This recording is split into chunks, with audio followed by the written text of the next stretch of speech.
It's time for Cash Plays, where we turn bustos into robustos. Brought to you by Stack'emCoaching.com. Rethink Poker.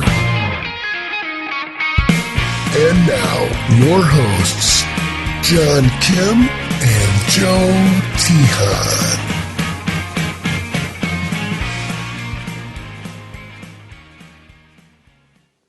Hey, what's up, guys? It's John Kim and Hey, guys. Joe Tehan, partner in crime. So, Back again. Cash Plays, our fifth episode brought to you by Stack'emCoaching.com. Use promo code QuadJacks82 for a free 3-day trial. Rethink poker and take your game to a new level. All right, Joe, right off the bat, congratulations. For people that don't know, you became a daddy a couple of days ago, a few days ago. Yeah, man, what an experience. It was Friday night we had the baby, and I've been in the hospital for a couple days, and just haven't really done much of anything other than like stare at this little baby that I made.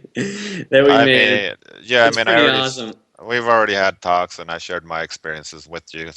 I'm a father also, with one kid, so your life's forever changed now. So, so bring the baby here. Go call Lisa. Let's show the world your baby. I'm sure people are. Please point to the baby. Do you want to say what his name is? His name's Tyler. And my wife is Asian, so he kind of has a little Asian look to him. But he's adorable. Here he is. Hi, Lisa.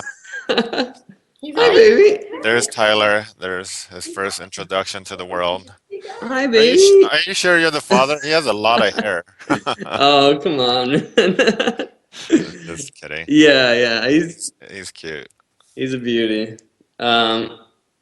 So that's. I'm gonna hand him off. So that's my little man, yeah. So I was talking earlier, you already did the whole diaper thing, everything like that. Yeah. You get used to it a little bit at a time, I guess. So, but it helps put poker and everything else in perspective. Bad sessions aren't quite as bad. I haven't played at all since I've had the baby, but just when my wife's pregnant and everything, and when you think about having kids and all that, it's like when you're losing, it's never all that bad, because you still got good things to go home to anyways.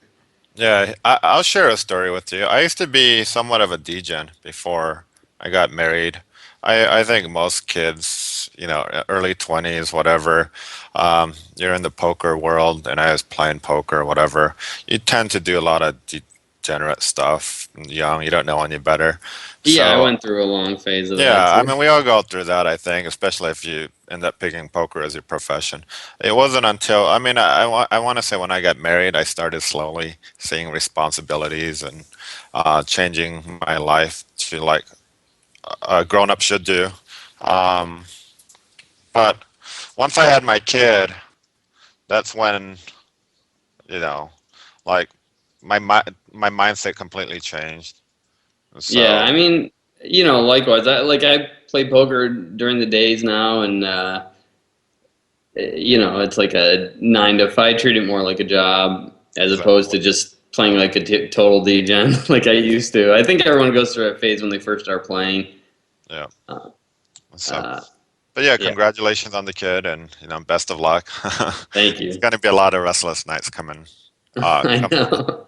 In the near future.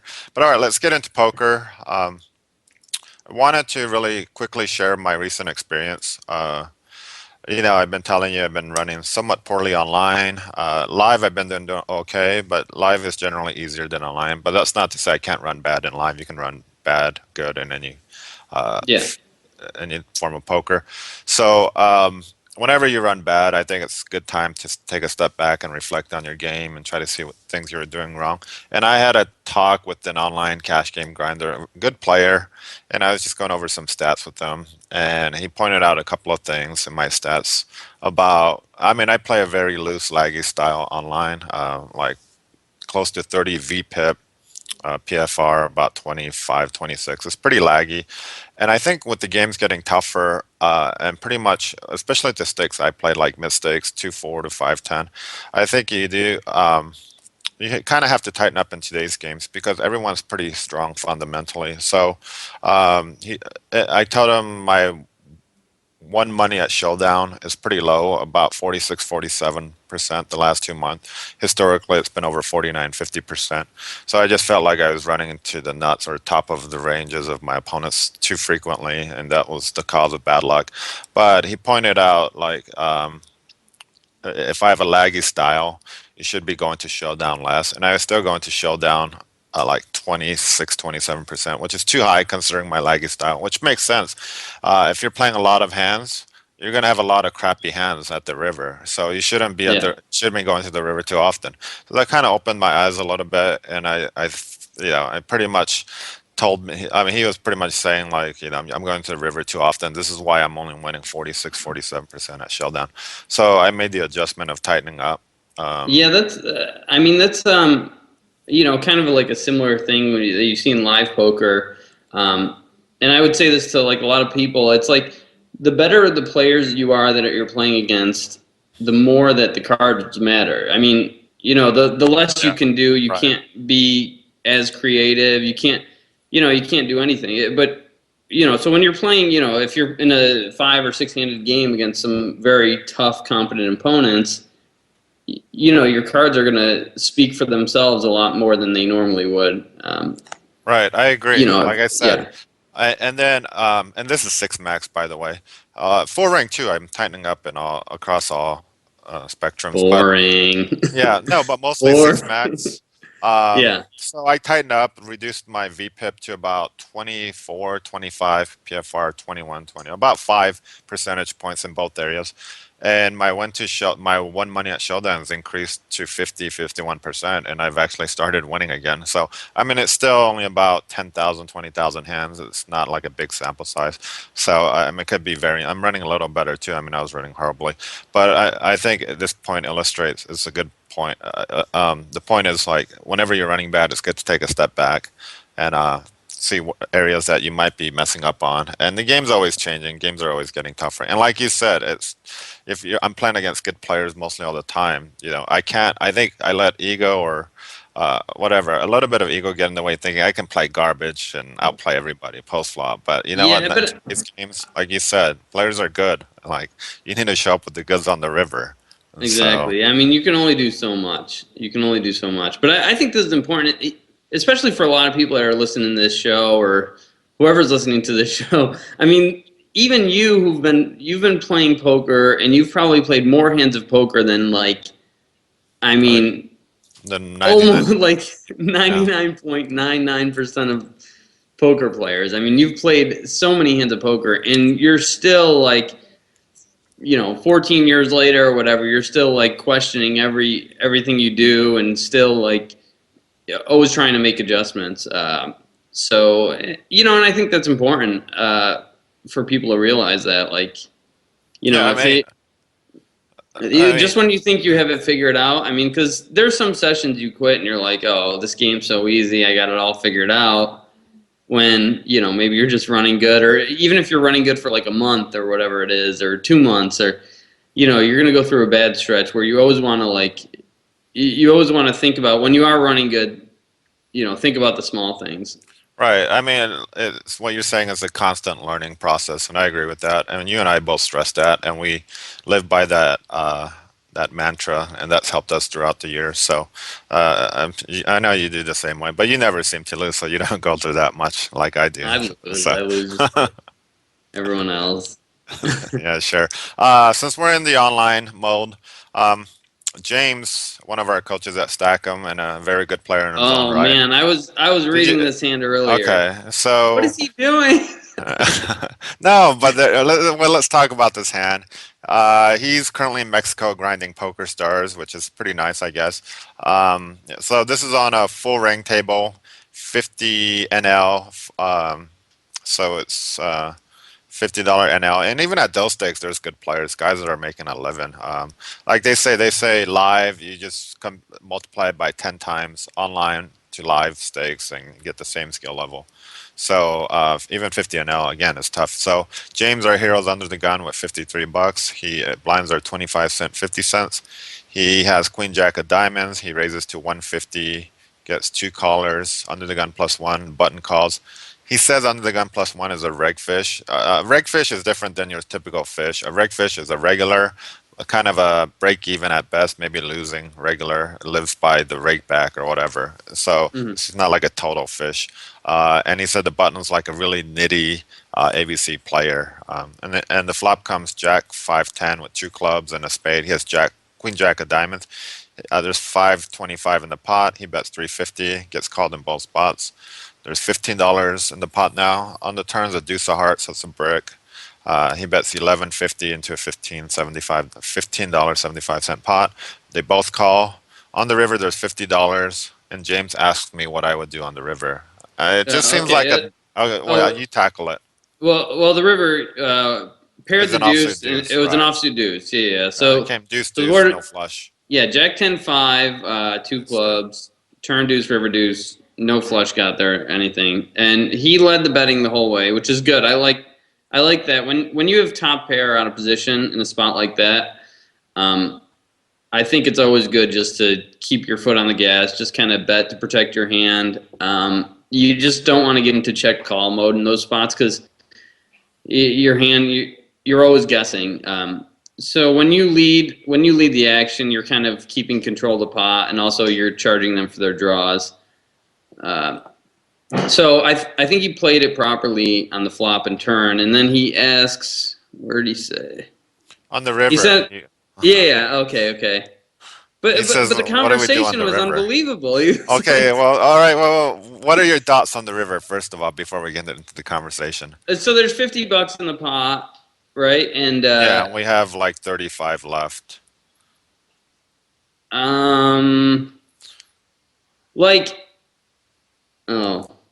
I didn't realize the stack sizes. I guess it's not. But still, like in that spot, I think it's always best to just check. And I mean, there aren't too many worse hands that are going to pay you off there. A hand like Ace 10 or King 10 is probably just going to fold on the turn, I would think. They're folding on the river for sure. So, and they're folding on the river for sure. I don't think you're getting too much value from worse hands. So. Yeah, we're not ever betting for value here. Yeah, like I said, but so the standard play, when I saw the hand, I'm like, okay, this is such a standard hand. Like, just check, evaluate the river. Maybe check call sometimes, check fold sometimes, depending on bet sizing and whoever bets. So is that your answer, just to check? Yeah, I mean, I would definitely. Well, here's the thing: when you have a hand like top pair, and you're thinking, I mean, when you're deciding whether or not to bet the river, it's like which hands are going to call me, and in that spot, there's not too many. I mean, most jacks.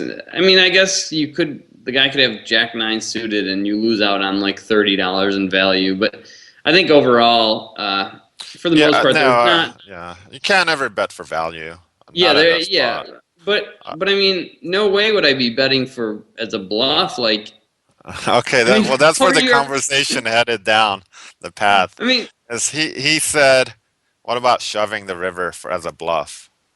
And initially, I was like, I don't know. I think you're going to get called by Ace Jack, Queens, Kings. King Jack. I mean, any Jack's going to call you. The only thing I would be thinking about by not shoving the river is like, oh, I might be missing value from some worse hands. But I would never be thinking, oh, I'm going to turn my hand into a bluff because I'm going to fold out better. Like, who's really ever going to fold better there? Like, no one's ever folding Ace Jack, I don't think, or any overpairs or any like. I think it's unlikely that they have flopped sets or anything. So yeah, they're unlikely to have aces or kings though, because they just flatted prey. The only hands you're worried about is Queens, Ace Jack, King Jack. Those are like the only 3 hands. And he said he likes shoving the river as a bluff, which I think is horrible. Really? I don't. The more I thought about it, the more I thought it wasn't that bad, to be honest. That's horrible. No, here's why. This is what he's thinking. It is so wrong.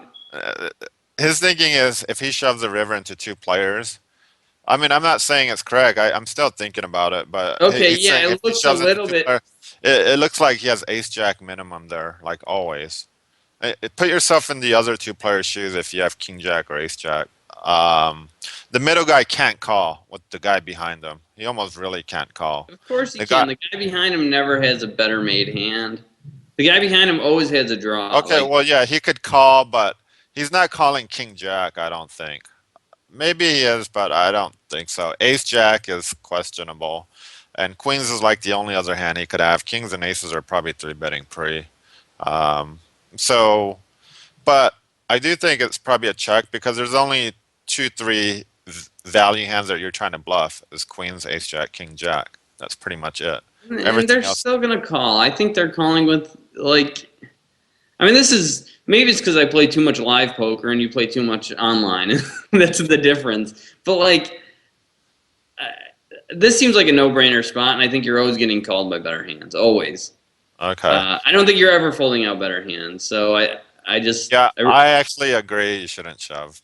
The more I don't know what I said my ultimate decision was, but I thought it was just closer than what you're saying. Just because, like he said, like if you fire into two people, you have to have it, and he just. But the problem with that is you're just assuming they're thinking at your level, and sometimes they don't think that way. So they just see their hand ace jack or queens, and like, okay, you might have yeah, ace they king or just queen. call. That's what I would do. I'd be like, I don't know what the hell this guy's got, but I'm calling. Like I have ace jack, right? I Yeah, mean, right. So, but it brings up an interesting concept of turning like pretty good made hands into bluffs, things like that. I don't think people utilize it enough. I think live you don't have to because you just exploit players by the mistakes they make. And when you're turning made hands into bluffs, you're trying to outplay them, and that's you don't really have to do that to like win a ton of money live. But online, again, where edges are smaller, sometimes you have to do that, and this is why James is thinking on this level. So, and speaking of, turning made hands into bluffs, or I wanted to bring up this hand I kind of noted down. Or, and also another point, real quick with this hand. I mean, the board was Jack 10-5 with two clubs, and it and came now goes running deuces. bet With no, call running deuces, totally safe run out. By shoving, you're not allowing them to bluff with hands like king queen or 8-9 or missed flush draws, like millions of hands that you have beat that you want to. Some people are just gonna. right. It's like So, they're yeah, thinking, oh, it's three-way action. It's less likely that I'm bluffing into two people. yeah, so there's a lot more value in turning it into a bluff catcher than turning Yeah, it into a bluff. I and agree I with think it's like check call always. Like I would pretty much always check call the river. I agree with you. I only say that it might be closer because I always try to think about all the different options. Even and this one and like shoving as a bluff is definitely thinking outside the box. It always seems cool to like kind of do something like Yeah, that. yeah, it seems cool, but I mean, I thought about it too, but it's just in that spot, it's kind of I don't see what you're bluffing out. So I don't think it's. So along the same lines of turning hands into bluffs or avoiding chops, I mean it's a little different. But I was playing 5-10 with one of my students the other day at Bellagio, and Okay. two limpers, and I raised to 60 with queen nine of clubs, and I don't think enough people take this line that I'm about to take in live. Online players do it, but this is a good example. I get three callers. I'm in position. The flop comes queen deuce five rainbow. It's like a whatever flop for me because if I get called, then I'm like I could be beat by a better queen. But anyways, they all check to me, and I bet half pot. It's a pretty dry flop. So there's like 240. I probably no, there's I got two callers actually, limper and a small blind, and there's so I bet like I think I bet like 80. There's probably 160 in the pot. I'm trying to I might be a This little off. sounds like it was probably a cool overbet spot. Okay, yeah, that's where it's headed. And turns an offsuit ace. He checks, and I kind of thought of just like three barreling, trying to get him off a queen, but because the ace is good for my range. But I just whatever. I'm just gonna try to get to showdown and hope queen nine wins. I check it back. River pairs the deuce, and obviously, I mean, I know what you're gonna say. You should bomb the river. I mean, he checks, and I think this is a spot where most people just check it back and are content to like win with a queen with an ace kicker. But I think you should always bomb the river here because you're pretty much free rolling. I think it's a great run out for my hand Yeah, because yeah. And real quickly, like unless he has a hand like ace three or ace four, like yeah, right. some sort of wheel draw, like he most likely doesn't have an ace. And if he did have ace three or ace four, he's probably going to bet the river. So Right. when you say you're on a free roll, like that's what you mean. Like the best he can have is probably the other queen. Exactly. He has king queen or queen jack. He never has queen deuce or queen five or a set. And again, if he had like the hands you said, ace three, ace four, he's probably going to value bet like half pot on the river, try to get paid off by my queen or kings or Yeah. whatever. So, and he checks the river, and I think there was about 300 in the pot, and I bet like, I think I bet too small to be honest. I bet 320, a little over pot, just thinking, okay, you can't call with the queen. But I wish I bet like 400 something because Yeah, he, you can bet like 550 or something yeah, or 600. exactly. I knew that right away after I bet it. I'm like, even though I overpotted it by a little bit, it's still too small because I'm always free rolling here. Like, so I'm like, damn it. If he calls, I'm gonna be mad at myself because I just bet too small. This is a spot where we're always gonna chop, like when he calls, and he's almost never beating me. So, but my point is, most people are just content checking it back here and chopping the pot, and the other guy shows king queen or queen jack or whatever. Yeah, I agree. And these are spots like that most good, there's a lot of good players who don't even consider these things. I mean, there's a lot of people that are like, oh, this guy's really good. But, there's small things like this that some people just don't even consider. You'll see it a lot more when the flop's like, if the flop comes like ace, x, x, and somehow the board pairs and there's the board's ace, king, like five deuce deuce or something, and you just have the naked ace, and the other guy has the ace, and that's all they have is just the ace. There's a lot of times you're Yeah. just free rolling on a bet there. All right. Here's a spot I played online. Yeah, Same along the same lines. Guy raises. I call with ace five suited. And the flop comes ace deuce three. He bets. I call. Turns a four. He checks. I bet. He calls. I turn the wheel. River's a five. Whatever. He checks. And I think he raised under the gun, so I don't. He doesn't have really any sixes in his range, so he has like big aces, might have flop sets or whatever. So I just bombed the river like 2 times, 1.5 times pot because he can't call that profitably. And I don't want him to call for a chop either. So even though like most people, their reaction be like, they're like, damn oh, it, whatever, yeah, fine. what a river. Now we have to chop. I already had the straight. I check it. This is messed up. No, you should be thinking along the lines of, does he have sixes in his range? Probably not, and not in the spot. So just you can still win it outright. So I bombed the river like close to 1.5 times pot. Just a number where I know he can't call profitably. Even a pot size bet he'll probably fold, but I just wanted to make sure because I was pretty sure he never had any sixes in his range. And even if he has six, I think he's more likely to lead, trying to get paid off by me playing the board also. Yeah, exactly. So yeah, so those spots people just are content to chop the pot. You see it all the time in live too. Like they just check it back and like, oh, I play the board now, blah blah blah. But if a lot of spots, they're missing out value and just like scooping the pot.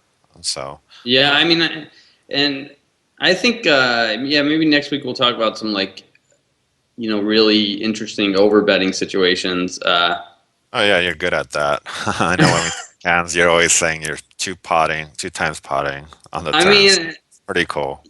yeah, So, yeah, but I think this is a really good point that you bring up, and it's a small change that people can make to their game, and I mean, even if these things work out like once or twice, I mean, if you never even considered doing them before and you just make these adjustments like once or twice, it's gonna, I mean, whatever it is, it could win you like a few $100s, or even if you do end up getting called, you're like, oh wow, at least I made that was a smart bluff. Like I learned something here, yeah, I want to address this comment in the chat box, Mr. Face Suited.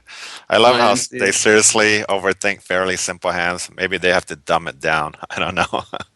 Oh man. Yeah, I mean, Oh, sometimes come on. no, it's just I think it's fine. But that's just the nature of you, like players like us, Joe, which is fine. We're trying to think of every angle of like every situation, and this is how you get good at poker and come to the best EV decision. Even the simple stuff on surface it could be a lot more complicated. And then, like I said, a lot of these chop spots seems like obvious chop spots, but in reality, if you look deeper, I mean, you can gain equity, you can gain, spots where you can win pots that it looks very obvious and surface. I mean, I know, no, I know people he want to wasn't hear all being. these like really cool, sophisticated, interesting hands, but like No, that's no, not. I'm not taking it as an insult at all. I just think it's good nature stuff. So don't worry, Mr. Face Suited. We're not offended or anything. But no, I like the fact he brings up a good point. I like the fact a lot of hands seem simple when in reality, actually, they're not. And I think you want to get to a point where even the simplest looking hands have a lot of depth to them, and when you can see that, then I think you're well on your way to I mean, that's the doing thing with better in poker, though. But you're not Yeah. always going to hear these crazy, like, awesome hands. You're just going to hear like basic hands that everyone plays.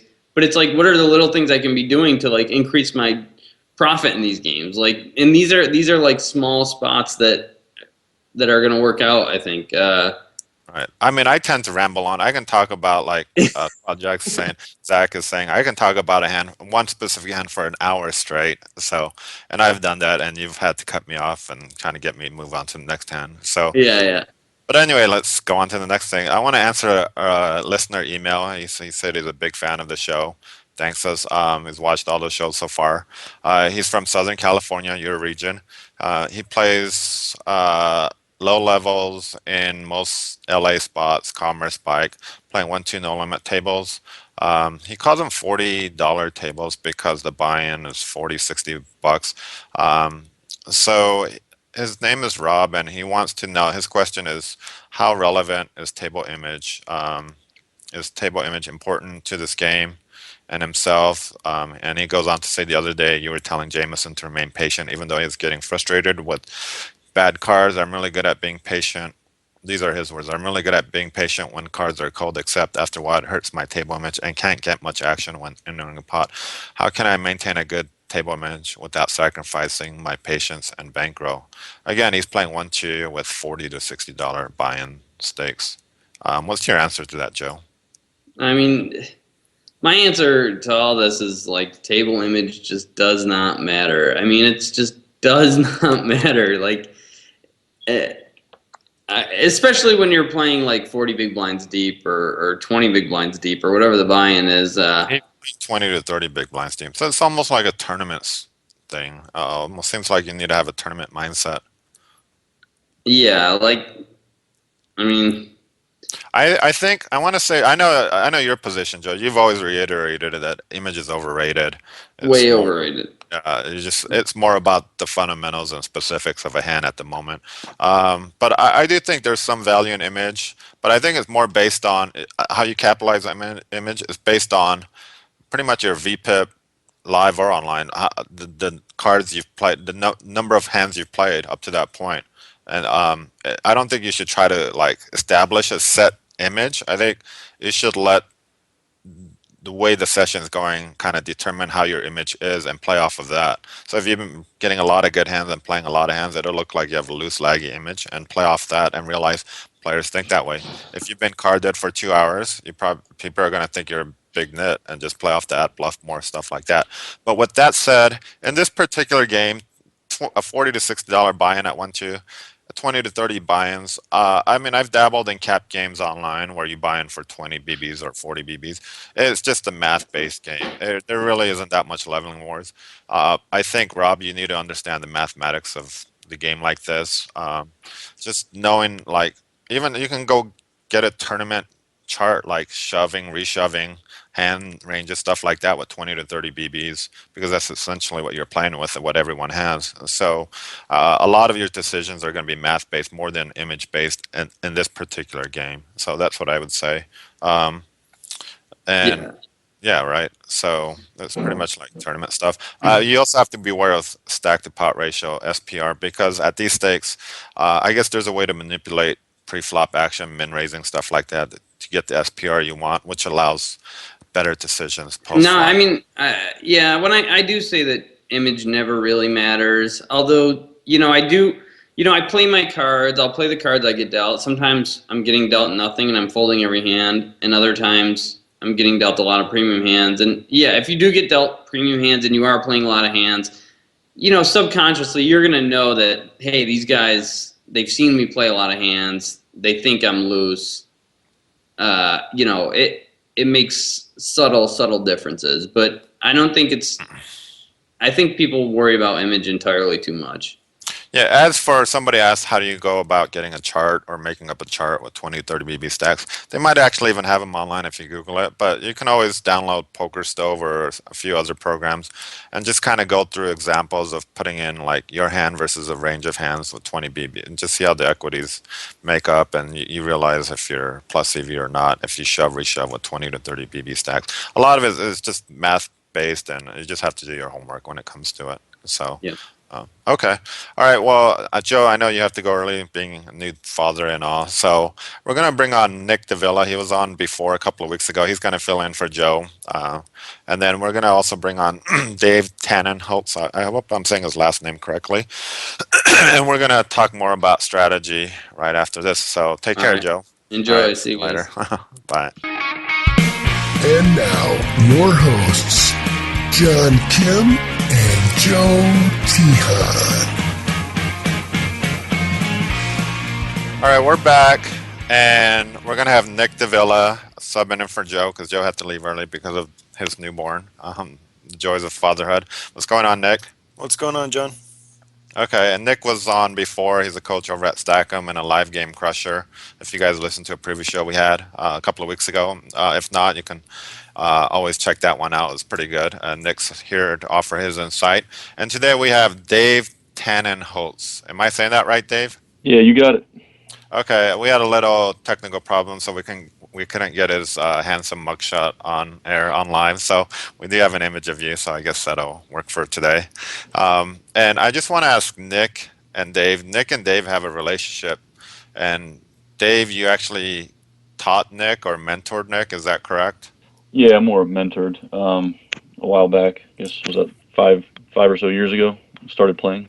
Yeah, when I was 17, 18, so yeah, 5, 6, almost 6 years now. Wait, how are you playing when you were 17, 18 years old? There were some underground games back in Pittsburgh that we would travel to, and that's just how me and Dave met, and that's actually how I met my girlfriend too. But the thing that got us going was I would bring in questions from the Donkey Test. There's a donkeytest.com. Did I ever have you take that? Yep, and I had like the highest score amongst us, all of us. Oh yeah, did you? 137 or something. I think you beat me by like a point, but all right. No, it was maybe at least more. What was my score, Nick? It was around the same numbers. Okay. When I started, I had like a 112, and then I took it like 3 years later, and I was around like a 130. I think I got a 136 or 137. Yeah. For those that know, it's www.donkeytest.com. Is that the site? Yeah, and just give me your email, and you can get it, or you can pay for it for like more information. It's just a questionnaire. What 30 questions or so? 50 something. Okay, multiple choice, bunch of hand history questions. It's like a poker's version of the SAT, I guess, but it's a little outdated. It was 2-3 years ago. The game has changed a little bit, but I still think, the score will be somewhat reflective of your poker knowledge. So it's a decent test. I know there's a couple of new tests that have come out. I can't remember it offhand. I remember seeing it on 2+2. So, but yeah. So, how valuable was it to have some type of mentor or someone you can look up to ask questions? In your case, Nick with Dave. I mean, really, if I didn't have somebody better than me to talk to, like I really don't know where I'd be. I mean, me and Dave have talked 5 days a week for the past 6 years. Just about really? poker. Yeah, that's you guys. I think you mentioned it to me before. So you have like a similar relationship that I had with Joe. I mean, we've been friends for a few years, and we've always talked poker like all the time, and we like to feel we've contributed to each other's success. So, right. So Dave's. I'd like to get a little more information on your background. Like, how long have you been playing? Is this your profession? Yeah, I've been playing. I started playing my junior year of college, which was, I guess, about 9 years ago. Just mainly online at that point, and played my senior year. And after I graduated, decided to take some time off and see if it was something I could pursue. And that was 2005, I guess. Yeah, 2005, and I've been playing ever since. So you were a prop too. Yeah, somewhere? yeah, I played. I had I was playing on it was a Party Poker affiliate, Empire Poker. I had a sponsorship deal with What them. what's a prop for those that don't know? It was basically it was like a like a semi sponsorship type of deal. I mean, basically, I was getting paid to play on their site, and as far as getting bought into a lot of free tournaments, uh, and getting basically paid hourly to play on their site, and just I've always known props to be guys that are pretty much table starters. You had to sit on shorthanded tables and get the games going. Is that what your job was mainly? no, it was more it was closer to like a sponsorship deal with Oh, them. really? So like Yeah, more of a like a full tilt red pro yeah, game? kind of along those lines, closer Okay, along those because lines. I know, I mean, there are props, live props for casinos, poker rooms around the country. They basically pay you to help start games, and then once the Yeah, game like fills out, you have to leave the table. right, like shills So, or whatever. all right, shills, that's another term. So, okay, so you got your start as a prop. I don't even know how you can go about filing an application for one of those things, because I would have happily did that. Get paid for playing. Yeah. Yeah, at that point they just kind of I think um, I was probably one of the biggest winners at that time. That was when like I think like 1-2 or maybe 2-4 no limit was the highest game on Party The, Poker. on Party Poker, right? I Yeah, remember those days. and Okay, so, yeah. yeah, so I was pretty much crushing those games at that point. And I think they just kind of took some of the players who were regulars on there and kind of wanted to have their faces in front of the company or whatever. Oh, okay. I don't know why it never came to me, huh? Okay, so you kind of have a similar background like me. We internet background. I played on Party Poker too, so you've been around quite a while. What do you contribute as the most to your long-term success? Because you said you've been playing what, close to 9 years now, Yeah, 9 years. and Nick's still like a baby. He's been doing it for 2, 3 years. So Yeah. Yeah, I think just a lot of the same things that. Well, I think basically, if you look at Nick and what he's doing, it's a lot of the same stuff that we've talked about for years. Is just treating it like a business and being smart about it. Always we've always kind of stressed being overrolled, not really going and taking a lot of chances in games that are way above your bankroll, where variance can really knock you out of the game. yeah, it's interesting how we're all cash game players primarily. I mean, I dabble in more tournaments than you guys do, but we all treat it as a business, and we try to take as much gamble out of poker as we can. And while tournament players, pretty much they always have to gamble because there's so much short-term variance or whatever. So I know we share like all the same mental approach to the game. So I think there's a lot of value in it. Obviously, we're going about it the right way. So for those people that want long-term success, definitely treat it like a business. Um, I'm, do you have any other questions for Dave, Nick, that you want to ask right now? I mean, you know him better than I do. Yeah, off the top of my head, I think I've asked him. So you're playing in the game. You reside in Pittsburgh right now, Dave.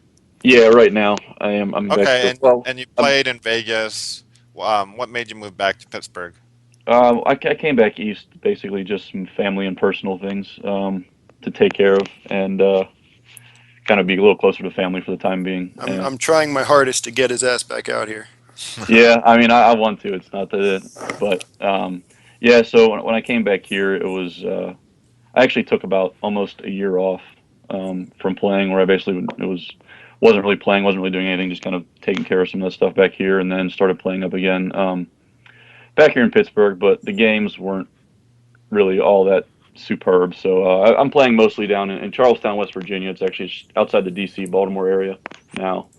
Um, Much more action, much busier place. So I'm playing there mostly at Are this you point. playing in private clubs or casinos, No, poker rooms out there? it's casino, Hollywood Casino. Oh, okay. All So right. All right. Well, let's get into some hands and discussion about poker, since we have two experts on hand, and then we also have Nick here too. So, uh, I want to talk about this forum hand. I didn't really get to chime in. I know you guys chimed in our forum that over at Stackham, and I don't know if I mentioned this, but Dave is a coach over there too, as is Nick. Um, it it was okay. I'll just read the hand. It's 75-year-old villain sitting with $400 and dozes off between hands. I'm just gonna read it word for word. I just thought it was funny. Uh, he's under the gun. He opens to 15. This is 1-2, I believe. Yes. Or is it 2.5? I'm not sure. I didn't It's stakes. almost positive it's 1-2. Okay, so he opens to 15. It's a pretty big raise at 1-2. But whatever, it can vary at 1-2. Middle position, short stack with $50, calls 15. Hero with $350 in the cutoff, calls 15 with 2 red sixes. Everyone else folds. They take the flop three-handed. There's $48 in the pot. The flop comes ace 5-6, 2 clubs, and a spade. So our hero flops middle set. Under the gun leaves for 20. Short stack throws in the remaining 35. And his question is, what do we do? And if we're raising, what's our raise size? I'd like to ask you first, Dave. Well, me, I wouldn't even be thinking about raise size at this point. I think flatting's probably the best. I think raising, they're putting in an extra raise. I mean, you're really kind of chasing out a lot of the hands you're going to get value from the original raiser. I mean, he's obviously going to, you're going to get it all in if he's got aces, but if he has ace king, ace queen type hands, I mean, I don't know how often this guy is going to be willing to put it all in with ace king. And I think, you flat there, maybe he puts you on a club draw, weaker ace, and you're going to get him to call that and probably get him to lead again on the turn. Okay. And you agree, Nick? I agree. I mean, we shouldn't be worried about a club peeling off and killing our action. I mean, our club might kill our action, but I think raising the flop kills our action anyway, so we have to take that chance, letting a card peel off and hopefully pick up a few bets later on. Go ahead. I advocate flatting too. The reason being, once the short stack moves all in for 35, we're almost like 3-betting on the flop if we re-raise. That just looks so strong in villain's eyes. And the other thing is we're in position. I always tell everyone, just play more in position, play more streets in position, take advantage of it. So out of position, I probably check raise, but in position, I definitely like just flatting here for all the reasons you guys mentioned. I mean, there's various posters that said raise, whatever, but yeah, they just don't think they're going to fold top pair, top kicker, but I mean, why take the chance? Yeah, I think a lot of inexperienced players tend to raise here too often because they think, oh, I flopped the set, I'm raising. There's a flush draw, I'm raising. I have a big hand. I want to either protect my hand, or I don't. I want to protect my hand because I have a set, or I don't know. That's probably it. I just want get it in right now. I have a set. I don't want a bad card roll off. But I always say, like, you got to think in terms of EV. What produces the most EV over the long run? So I think if you raise 3-bet here, pretty much you're 3-betting. It's just going to fold out a bunch of weaker hands. And just a board that came to mind. Let's say we have pocket eights on a 10-9-8-2 club board. There, okay. I advocate raising. Agree? Yeah, it's much wetter. Okay. There's a lot more bad cards that can peel off on the turn. Yeah, the wetter the flop is, the more inclined you should be raising, just because cards can kill your action, plus they have more equity against your hand, given how many outs are, how many cards can kill your hand also. But another reason why I bring up this hand, I wanted to cover this, ask your guys' thoughts on it, is one guy suggested pretending to accidentally min-raise and then giving the dumb speech of like, oh, I just meant to call. Well, I guess it's raise because I only meant to call. What are your thoughts on pulling, I guess it's essentially an angle? I'm not a big fan of that. I think if you want to... You're just a little fan of it? No, I'm thinking like of other ways that I could do it. Maybe like, put my cards in front of, closer to the line that I'm going to fold, or maybe look not interested, or just shake my head. But I think throwing in chips and knowing it's a raise when you wanted to call, or however it went, I think that's an angle. Yeah, there's a difference, between angling and acting, and I think acting is bad enough as it is, and the angling is just really taken it to a whole different level. I mean, you don't need to do that, and it's it doesn't do any good for you or any good for the game, really. I mean, you can pause and take your time and him and haw about it, and then finally just call if you want. And, you can do the old acting, the Oscar performance, but as far as the angle shooting goes, I mean, you start getting used to doing that, and no one's going to want to play with you. It's going to ruin the game you're playing in as it is, because everyone's going to be pretty annoyed, pretty mad by it. Yeah, I agree. I think Dave was spot on about it. There's a huge difference between actually angle shooting and acting. You can act weak when you're strong, act strong when you're weak. That's all part of the game, whatever, that's fine.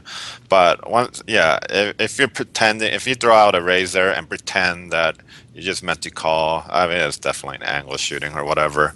I see that in tournaments all the time too. People do it for various reasons. So, and I think it's pretty telling on how you are as a person as well. I mean, whatever, we're not there to make friends on the poker table, but still, I don't think there's anything, there's any place for that in the game of poker. So, and most people are not there to make a living grinding. They're there for entertainment, maybe win a little bit, have fun. So you're taking a lot of fun away when you do angle shoot like that. So I would never pull something like that. I might have done it by accident, like throwing some odd chips. I think we've all done it, especially in tournament, throwing the wrong denominations, and they said, "Well, now it stands, whatever." But it was always by accident. It was never intentional. And if you're always doing it intentionally, I think, I mean, I would almost classify you as a scumbag of sorts because you're basically angle shooting. So we all agree that's not good in the Yep. game. Yeah, yeah. Okay, so and I know we're talking about that 1-2 hand earlier. The guy was asking about $40-$60 stacks, but I wanna. Well, we all needed to start off somewhere. Uh, and 1-2 is like the most commonly spread game across the states. So I want to know what your guys' input on like just what advice you'd give out to people that play 1-2 often, and just the kind of the mindset to have and things that you can do to improve their 1-2 game. Dumb it down. We said it many times Somebody, on this show. well, And somebody on said that earlier. Yeah. Someone said that in chat that John, I need to dumb it down. I mean, that's really what it is. I mean, these people are playing their cards, and there's, if we think that we're gonna check raise turn, triple barrel river, whatever, all this poker talk, like they don't understand that. So while we think it should work, it doesn't in these games because they see top pair and they're just gonna call you down. So, and that's the other thing. Don't bluff. They say bet when you have it, check when you don't. Yeah, I agree. I know it's something that JK, you and I have said a lot of times, is fancy play syndrome is probably the biggest problem for players who have an advantage in games like 1-2, 2-5. I mean, you're probably losing a lot of value in the long run by trying to play hands fancy. I mean, the most straightforward, correct approach is usually the best in these games. Like just with image and everything. I mean, the majority of people in these games are looking at their two cards, and that's really it. They have top pair, they're going to call. If they don't, they're probably folding. I mean, trying to, playing a hand with the idea of like Nick's saying, check raising the turn to rep this hand. I mean, you can rep that hand all day and to you it's going to look like that, but for the majority of players there, it's not going to. They're not going to understand that. They're not going to be looking for that. So it's basically just as straightforward as can be is really the way to go. Yeah, what do you think the biggest leaks or mistakes 1-2 players make? I have my answer, We but can I want run to see off what a you guys couple say. of them. Go ahead, Dave. Okay, You're first.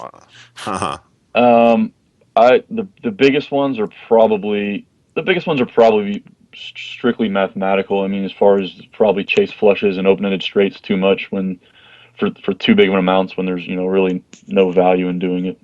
I think those are probably some of the biggest ones. Yeah, off the top of my head, I don't know if I can pinpoint one, but watching too much TV, bluffing, bankroll management, game selection. I mean, I can name like 20 of them. I don't know if I'd pick one specific one to be the so most. you're talking about Yeah. like the macro point of view. I'm talking about like micro, like in-game stuff, Nick. I mean, I know what you're saying, but I would say I actually Dave is right about calling too much, not understanding the math. So, but I would also say not value betting enough. I think 1-2 players they check the river way too often. You see it all the time. You see it with aces or kings where river's like an offsuit deuce, like a total brick. They check it back because they're content to win the pot. Or even hands like king queen on a queen high board, where you know the guy might have ace queen, but most likely he has a worse queen, and you should always be value betting there. And you see that all the time. I think people are just checking back way too often on the river when they should be getting that street of value there also. So basically, yeah, people bet 2 streets, but not enough 3 street for value. And obviously calling way too much and limping way too much. One thing that differentiates live, especially at the lower stakes versus higher stakes, is the massive amount of limping going on. How do you guys combat that, or the adjustments you make, or approach that dealing with all the limpers? I think, I mean, for the most part, I will try to. And I think Nick, you're kind of the same way. We talked about these things. I mean, I would try to basically, if I'm coming in with a reasonably playable hand, suited connectors, pocket pair, anything. Not so much if we're playing like a really short game, but in a normal 100 BB or more game, I'm pretty much going to open any pot that I'm coming into. Be the aggressor, hope to maybe, if you're in middle, raise and maybe, buy the button and play against the other limpers in position. I think that's the best, probably one of the better things. I mean, because like you said, you get so many people limping and you start limping hands like 7-6 suited, if you're the third one, say you get 2 limpers in front of you and you limp 7-6 suited, which, obviously is a hand you want to play, but now you're going to be up against hands like King Deuce suited and Jack 3 suited, and even you're going to make your flushes a lot of times, and you're not having no idea where you're at in the hands. You're not be able to define hands at all, and I think that's probably the best way to combat that. How about you, Nick? Agree with Dave? Yeah, I agree. More just play good cards in position and punish the limpers, but That's what I was going to say. If you didn't say it, I was going to say that. I was just going to say, I only have one thing to say, and that's to punish the damn limpers. And so, I guess I'm having a little bit of audio problems, but whatever. Yeah, punish the limpers, like you guys are suggesting. I mean, I've seen them, like I've kind of dabbled in one too, whatever. People are limping in the crap all the time. I mean, they're limping in the king deuce off, 4-10 suited. You need to punish those guys, especially if you're in position. So, but we're running out of time. I want to ask you guys. I think we covered 1, 2. Okay, now I want to ask you guys. We're going from one extreme to the other. A friend played a 10, 20, 40 no limit hand the other day, and he came up to me and asked me about it. So I want to see what your guys' thoughts on this. So we're going from the very basic level to a very advanced level of thinking. Okay, so he was shot taking. He's normally a 5-10 player. They're playing 4-handed. There's a massive will on the game. He bought in for 4K, so 100 BBs. He opens to 120 on the button with 2 sevens. A very good player, a reg. 3 bets to 360 out of the small blind. He has pocket sevens. I think you can go either or with this. All options are viable. Probably folding is weak because 4-handed 7 is pretty strong. But I think you can make a case for flatting or 3 or 4 betting and getting it all in for 100 BBs. And not a big fan of 4 betting against a good player. And I think it's strong enough. I would actually said you should I would tend to flat here, but I would advocate 4 betting more so against a good player whose 3 betting range is much wider in this spot. So, I'm a little against that. I guess it depends on dynamics. Yeah, it depends on the frequencies, dynamics, stuff like that. But anyways, he flats. I'll get to the heart of the problem later. The flop comes 10-4-3, 2 clubs. I don't know if he had the 7 of clubs. It's kind of irrelevant. The guy bets, so there's about 800 in the pot. The guy bets 600-700. He calls, turns a jack of club. It goes check, check. River pairs a jack. The guy pretty much puts my friend all in for like 3K into like a 2K pot. A little over 3K shove. He said it was close to a 2 times pot shove, maybe like a 1.8 pot shove. So what do we do with sevens there? The board is 3, 4, 10, jack, jack, 3 clubs. I don't know if you can see my face. I'm not very happy about it. Yeah, None of us are going to be happy on the river. It's just a gross spot. I don't know if this will affect your line of thinking, but he said he knew that the kid knew that he was shot taking. The kid's like a regular at these stakes. But my friend, like the kid knew my friend was shot taking. Do you have a quarter in your back pocket? So you're saying it's a 50-50 spot? Well, I just rather not make the decision on my own. I should leave Is it that up what you to- do when you face tough spots, Nick? You just have a leave it up to the handy coin. and just flip it. Well, something like that. What would you? I probably lean more towards folding. Uh, but I want your guys' opinion first. Oh man, this is for me, and I know I've always talked about this with Nick a lot. I really rely a lot on physical reads, especially in these situations, and Okay, it's well, hard let's say he's not to giving off any read. feel out of context.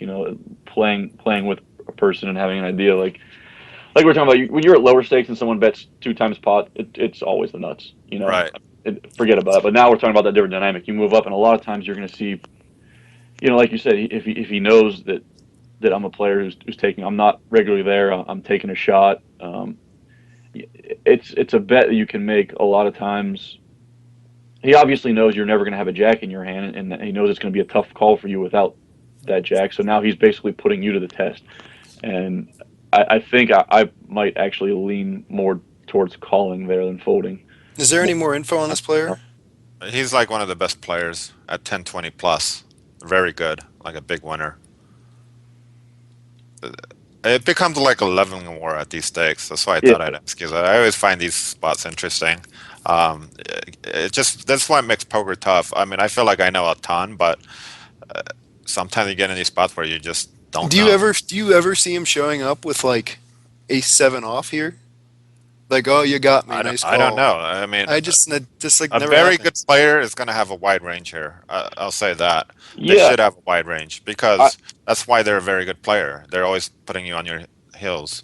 right. And I think that while he definitely could be, is obviously good enough to make this play, basically a 2x pot play for value. I think more times than not, I mean, if knowing that you're a player that's taking a shot, you're playing much bigger than you're used to. If he has a value type hand, if he has aces, if he has kings, if he has, something along those lines, he might really try to make it easier for you to call. Yeah, I mean, we can break down the hand ranges. Villain knows our hero doesn't have flushes, trips, full houses in his range, so Right. that's why Villain's bluffing range is going to be wider, just because he knows hero's range, value range is very narrow. But with that said, initially told my friend I'd probably call because I might be giving a little too much weight on the fact that he knows you're shot taking and you could be scared money for that much. Um, but I'm not sure. But given like the actual hand, and I was talking with Joe about this hand also, and he brings up a good point. Is that he said he would fold because the kid that shoves the river, like his value range is, even though it's narrow and like that's a reason to call when their value range is narrow, but he knows that you know that, so therefore when he's shoving, it's almost always for value because he knows he has a very narrow value range, and he's more likely to get called by our hero. Therefore, he's less likely to be bluffing, which makes sense because it's not a great spot to bluff. Which I agree with Joe. Initially, I thought it might be a decent spot to bluff, but it isn't because with the line he takes, it looks like he's totally full of shit. And since he's a high level thinker, I'm pretty sure he knows our hero's a fairly advanced player too, that it's a terrible spot to bluff. The line just looks bluffy, therefore it shouldn't be a bluff. When it looks bluffy, you shouldn't bluff. When it looks like for value, then that's when you should bluff. Do you guys understand what I'm saying? Right. So because of that, Joe said it's almost always for value, and he would fold. So The reason I fold is I'm assuming this kid doesn't have a second barrel, and if there's a big whale in the game, Yeah, that's the other thing you I talk can about. let go of my $500 that I lost here, and still recoup it against this big fish. So yeah, that's the table dynamics. You could pass up on this very close EV spot. It might not even be that close, and wait for a better spot against the whale in the game. Right. That might be a good enough reason to fold. But anyways, our hero called just because, again, he thought the guy was trying to push him around, and villain showed pocket fours for forceful. So, our hero was wrong. So Joe was right. he's never going to show like anything. He's not going to show king queen and be like, "Oh, you got me." It's just not. I just never see that at high stake games. Good player against good player. Yeah, so you're saying it should be a fold also, Yeah, right? I said fold, and then Right. I think the whole thing for me is, I agree with you. Good player versus good player, it's not going to happen as much. But I think it depends on the dynamic, and I'm operating under, you know, just thinking back to time. You see someone who's going to step up in stakes. They've never played that stakes before. They're shot taking. You're probably not going to give them credit. While they might be a good player, you're not going to give them credit for being as good of a player as the good players in that game. And operating under that assumption that he's going to view it that way, I think there will be times where he does make that play. Yeah. Yeah, I thought it was just an interesting hand, and I thought it could have gone either way. Like, I flip-flopped my answer. Initially, I said call because I thought, like, some of the hand, he could have, like, ace, king, king, queen with the club he was trying to check shove the turn with. And when you checked it back, he just decided to bluff it off on the river. But the more I thought about it, the more I agree with Joe. The kid, if he's a very good player, which sounded like he was, he knows that line looks so bluffy, so therefore it can't be a bluff because very good players know you value bet when it looks bluffy, and you bluff when it looks like you're going for value. So that's how you make money. I actually think, and I actually think the most important thing in this hand is actually what Nick said, and just that it's going to be close, and why risk this when you have a much better opportunity versus this whale later in the game, I'm sure, and it's that there's value to having that money, to still play in that game later on versus bad player, rather than trying to really push a really slight edge, maybe possibly, or even a negative edge against a very good player, if not the best player in the game. Right. I agree. That's a great point. All right. Well, we're out of time, so I want to thank you guys for coming on the show today. Thanks a lot, Dave and Nick. Let's get your Twitter handle so people want to follow you. I know, Dave, you're always tweeting about your games and stuff, like how you're running, stuff like that. Nick does the same. You guys are so results oriented. So, it's Nick DiVella at Nick DiVella, NickDivella. And Dave, what's your Twitter handle? At Tannenholz, Tannenholz. Okay, and as usual, I'm at Nicolak Poker, Nicolak Poker, and Joe Tehan is at Joe Tehan, Tehan. And I forgot to mention, if anyone has any questions, hand histories they want us to dissect for 10 hours straight, like someone mentioned, we can do that. You can always tweet it to us or email us at john@stackhamcoaching.com or joe@joetcoaching@gmail.com. This was Cash Plays, brought to you by stackhamcoaching.com. And again, use promo code QuadJacks82 and get a free 3-day trial and elevate your game. Thanks for listening in, guys. We'll see you guys next time. See you guys. See you guys.